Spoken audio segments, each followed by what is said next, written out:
दोस्तों आजकल दुनिया में कुछ ऐसा ट्रेंड आ गया है ना कि हर आदमी एक दूसरे से आगे निकल जाने की होड़ में है और इसके लिए वो कुछ भी करने को तैयार है, और जिसकी वजह से उन लोगों का पीछे रह जाना स्वाभाविक हो जाता है जो खुद में उतना कॉन्फिडेंट नहीं रहते या अपनी बात कहने से कतराते हैं। कहने का मतलब है कि अगर लोग आज आपको रिकॉग्नाइज नहीं कर रहे हैं, आपको नहीं पहचान रहे हैं, तो आप बहुत जल्दी इस दौड़ से बाहर हो जाएंगे। फॉर एग्जाम्पल, कई बार आपने देखा होगा कि आपके दोस्त आपके साथ में खड़े होते हुए भी आपकी बातें ध्यान से नहीं सुनते, लेकिन वहीं पर किसी और की बातों को बड़ा ध्यान से सुनते हैं, और जैसे ही आप बोलना शुरू करोगे आपको इग्नोर करना शुरू कर देंगे। इसका मतलब यह है कि आपको अपने अंदर कुछ ऐसा बदलाव लाने की जरूरत है जिससे लोग आपकी बातों को सुने, दुनिया आपकी इज्जत करे, आपकी वैल्यू को समझे, आपको ध्यान से सुने और आपको इग्नोर ना करे। लेकिन सवाल यह है कि हम आखिर ऐसा करें क्या, ऐसा क्या करें जिससे लोग हमारी वैल्यू को समझे। आज के इस वीडियो में हम जानेंगे कुछ ऐसे साइकोलॉजिकल ट्रिक्स के बारे में, कुछ ऐसे तरीकों के बारे में जिनको अगर आपने अपनी लाइफ में इंप्लीमेंट कर दिया तो लोग ना आपको झुक करके सलाम करेंगे। दैट मीन्स कि आपको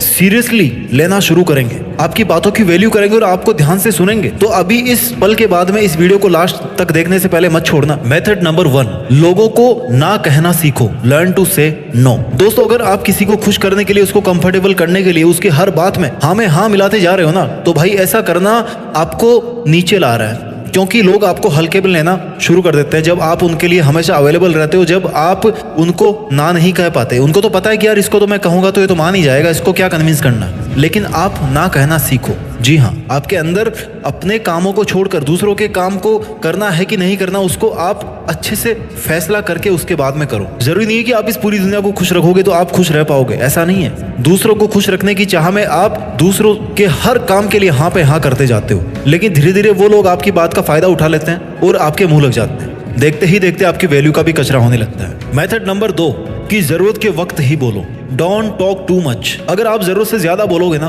तो लोग आपको मुंह फट समझेंगे कि भाई ये तो ऐसे ही बोलता रहता है, बस ज्ञान बांटता फिरता है। अगर आप जरूरत से ज्यादा बोलोगे तो लोग आपकी बातों को हल्के में लेंगे, क्योंकि लोगों को पता है कि यार कुछ भी बोलोगे तो ऐसे ही बकवास करता रहता है, मतलब इसकी बातों को सीरियस लेना ही नहीं है, तो ऐसे ही है। लेकिन जहां पर आप सोच समझ के बोलोगे, जहां पर आप मौके की बात बोलोगे, अच्छे से सोच के समझ के, 2 बार सोचो 2 बार, लेकिन बोलो 1 बार। जरूरत के वक्त अगर आप बोलोगे तो आपकी बात का ध्यान रखा जाएगा, आपकी बात को सुना जाएगा, लेकिन आपकी बात में दम होना चाहिए। ऐसे नहीं कि कुछ भी बस मुंह से निकाले जा रहे हो, ऐसे ही फिजूल में जो लफ्ज आया आपके मन में उसको आपने निकाल दिया अपने मुंह के बाहर। ये आदत जल्दी नहीं सुधरेगी, लेकिन सुधरेगी। इसलिए ये देखो कि आपको कब बोलना है, कितना बोलना है, कहाँ बोलना है और क्या बोलना है। अगर आपने ये समझ लिया तो धीरे धीरे आपकी वैल्यू बढ़ती जाएगी। बात नंबर 3, पहले खुद की अहमियत को समझो, अपने आप को समझो, अपनी रिस्पेक्ट करो, तब जाके लोग आपको समझेंगे, आपकी रिस्पेक्ट करेंगे। दूसरों के चक्कर में हम खुद को अहमियत देना भूल जाते हैं। यहाँ पर यह समझना जरूरी है कि आखिर रिस्पेक्ट योरसेल्फ का क्या मतलब है।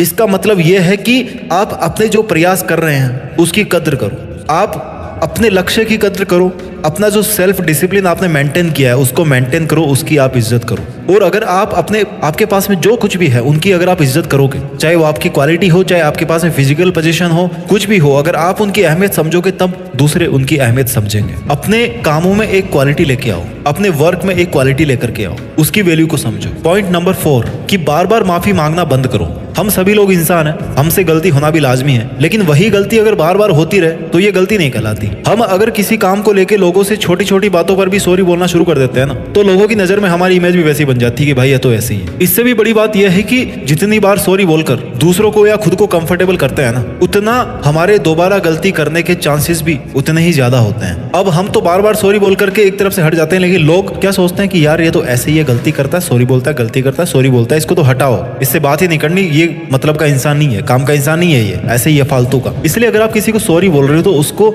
समझो कि भाई हाँ आपने गलती करी है, सॉरी आपने एक बार बोल दिया, उसके बाद में आपको वो गलती नहीं करनी है। ये आपको अपने आप में बदलाव करना है। बात नंबर 5, जो भी करो दिल से करो। एग्जाम्पल सेट करो, जो भी आप काम करें दिल से करें। अगर आप स्टूडेंट है तो दिल से पढ़ाई करें, अगर आप एक मैकेनिक है तो दिल से काम करें, दिल से गाड़ियों को सुधारें। अगर आप बैंक में काम करते हैं तो दिल से काम करें। अगर आपकी लाइफ में कोई एक सपना है, आप पेंटिंग करते हो, आप सिंगिंग करते हो, जो करना है आपको दिल से करें। जब आप अपनी चीजों के साथ में दिल से जुड़ेंगे तो लोग आपसे दिल से जुड़ेंगे। If you love your work people will love you, if you love your skill, if you love your job people will love you. बात नंबर 6, चुप रहना एक गुण है, इसका सही इस्तेमाल करें। एक बहुत ही मशहूर कहावत है कि मूर्खों के लिए सबसे अच्छा जवाब है कि आप चुप हो जाओ, लेकिन ये कहावत सिर्फ तभी ठीक बैठती है जब आपके सामने मूर्खों की टोली हो। कभी कभी हम वहां पर भी चुप रह जाते हैं जहां पर हमारी बोलने की सबसे ज्यादा जरूरत होती है। है ना। जहां बोलना चाहिए वहां बोलते नहीं है, जहां चुप रहना चाहिए वहां पे बोल जाते हैं, पूरा गड़बड़ हो जाता है। बोलना और चुप रहना दोनों कला है। बोलने से ज्यादा चुप कहाँ पे रहना है, ये सबसे ज्यादा बड़ी कला है। क्योंकि बोलता तो हर कोई है, बकवास तो हर कोई करता रहता है, लेकिन चुप कहाँ पे रहना है, किस बात पे रहना है, ये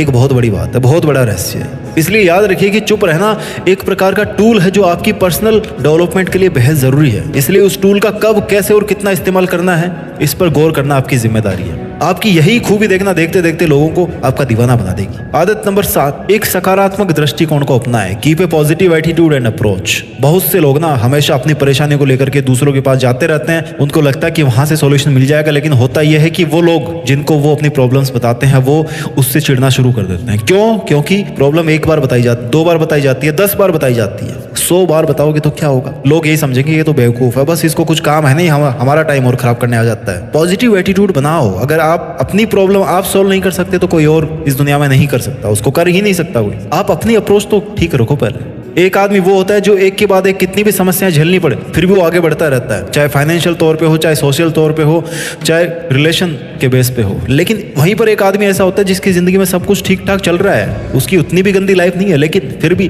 कंप्लेंट पे कंप्लेंट करता रहता है। ऐसे आदमी की लोग इज्जत करेंगे? नहीं करेंगे। आदत नंबर 8, अपने जो कॉम्पिटिटर्स है ना उनकी हमेशा प्रशंसा करो। बहुत तगड़ा गुण है। अभी आप जिस भी लेवल पे हो आप अपनी लाइफ में, जब आप आगे बढ़ोगे धीरे धीरे आपके बहुत सारे कॉम्पिटिटर्स बनेंगे। आपको कॉम्पिटिटर्स को दुश्मन नहीं मानना है, आपको उनकी बढ़ाई करनी है। आपको ऐसा ढूंढना है कि ऐसा क्या है उनमें कि वो आपसे आगे है, या आपके कॉम्पिटिशन में है, या आपकी बराबरी में है, और ऐसा क्या है कि वो नहीं कर रहे हैं और आप करके उनसे आगे निकल सकते हो। लेकिन उनके मुंह पे और उनकी पीठ पीछे हमेशा अपने को उनकी बढ़ाई ही करनी है। भले ही आपके मन में ऐसा हो कि यार ये कैसे निकल गया, मैं इसको कैसे पीछे छोड़ूं, जो कि स्वाभाविक है, लेकिन आपको कभी भी उनकी बुराई नहीं करनी है, उनकी प्रशंसा ही करनी है। ये एक बहुत बड़ा गुण है कि आपके जो प्रतिद्वंदी भी होंगे ना वो भी आपकी बढ़ाई करना शुरू कर देंगे, वो भी आपके फैन बन जाएंगे, वो भी आपको वैल्यू देना शुरू कर देंगे। कभी भी अपने दुश्मन को कमजोर नहीं समझना चाहिए। आपका दुश्मन नहीं, हालांकि वो आपका कॉम्पिटिटर है, but in some concept he is your enemy because he is killing the field. वो उस मुकाम पे पहुंचने की कोशिश में है जहां पर आप पहुंचना चाहते हो, है ना।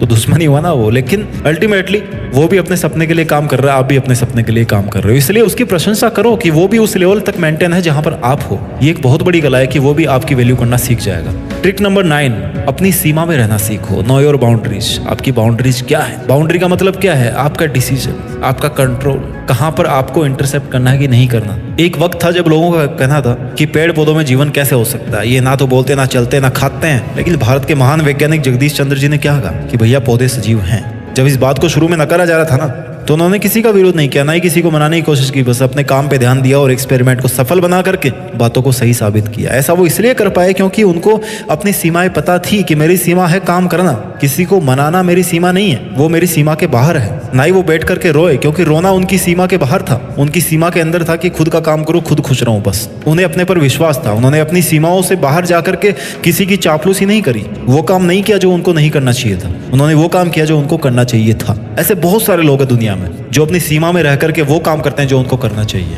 आदत नंबर 10, समय के पाबंद रहो और विनम्र रहो। B punctual and stay humble. आपके दफ्तर में ऐसा कोई ना कोई बॉस आपको जरूर मिला होगा कभी, या आपके कॉलेज में कोई ऐसा टीचर होगा, या आपके फैमिली में ऐसा कोई मेंबर होगा जिसके सामने ना कोई कुछ बोलता ही नहीं है, लेकिन पीठ पीछे बोलते हैं कि यार वो मेरे को ऐसे बोलता है, वो उसको समझाओ, कोई मेरी बात नहीं मानता हो। जी हाँ, हमारी लाइफ में ना कोई एक ऐसा प्राणी जरूर होता है, चाहे आपके ऑफिस में, चाहे आपके कॉलेज में, चाहे आपके रिलेशन में हो, चाहे फैमिली में हो, कहीं पर भी हो, चाहे आपके पड़ोस में हो, कोई ना कोई ऐसा प्राणी जरूर होता है जिसको सामने कोई कुछ नहीं बोलता लेकिन पीठ पीछे बहुत कुछ बोलते हैं। हमें पीठ पीछे कुछ नहीं बोलना, हमें विनम्र रहना है, सुलझा हुआ रहना है। सुलझे हुए स्वभाव से बड़ी जिम्मेदारी को भी उठाएंगे ना तो उसको पूरा कर लेंगे। वहीं अगर आप खुद गुस्से होंगे, कुंठित होंगे, ईर्ष्यालु स्वभाव के होंगे किसी के प्रति, तो फिर आपको ना जिंदगी एक बोझ सा लगने लग जाएगी। तो धीरे धीरे आपके इस स्वभाव का प्रभाव आपके आसपास के लोगों पर पड़ेगा। वो आपकी रिस्पेक्ट तो दूर, आपसे बात तक करना नहीं पसंद करेंगे। आपकी वजह से किसी का टाइम बर्बाद नहीं होना चाहिए, आपकी वजह से कोई हर्ट नहीं होना चाहिए। हर्ट नहीं होने का मतलब ये नहीं कि आप उसको खुश करने में लग जाओ,